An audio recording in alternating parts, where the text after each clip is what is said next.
நண்பர்களே, இங்கே இருக்கிறதெல்லாம் வந்து செடின்னு நினைப்பீங்க. ஆனால் செடி கிடையாது. இது எல்லாமே தேயிலை செடி. இந்த தேயிலை செடி இப்போ இங்கே எப்படி வந்துச்சுன்னு பார்த்தீங்கன்னு வச்சுக்கோங்க. எங்கள் ஆயா வந்து சிலோனில் இருந்தாங்க.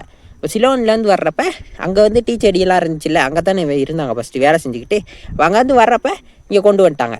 கொண்டு வந்துட்டு இங்கே தான் நட்டாங்க. எங்கள் வீட்டில் தான் இந்த தேயிலை செடி நட்டாங்க நண்பர்களே. அப்புறம் நட்டதுக்கப்புறம் நாங்கள் தான் இந்த ஏரியாவுக்கே கொடுத்தோம். இப்போ வந்து ஏக்கர் கணக்காக பல எஸ்டேட்டுகள்லாம் இருக்கீங்க. அப்படி இந்த ஊர் ஃபுல்லாக தேயிலை எஸ்டேட்டுகள் பரவி வாழ்ந்துக்கிடுச்சு. எல்லாரும் வந்து இப்போ தேயிலை பறிக்கிறதுக்கு எல்லாத்துக்கும் வேலைக்கு போகிறாங்க. அதுக்கெல்லாம் நாங்கள் மூலதனமாக இருந்தது வந்து எங்கள் பாட்டி தான். அவங்க வந்து நட்டு வச்சதுலேருந்து தான் எல்லாம் வந்து நாற்று எடுத்து நட்டாங்க நண்பர்களே. அப்படி தான் இந்த ஊர் ஃபுல்லாக வந்து தேயிலை செடி பரவுச்சு.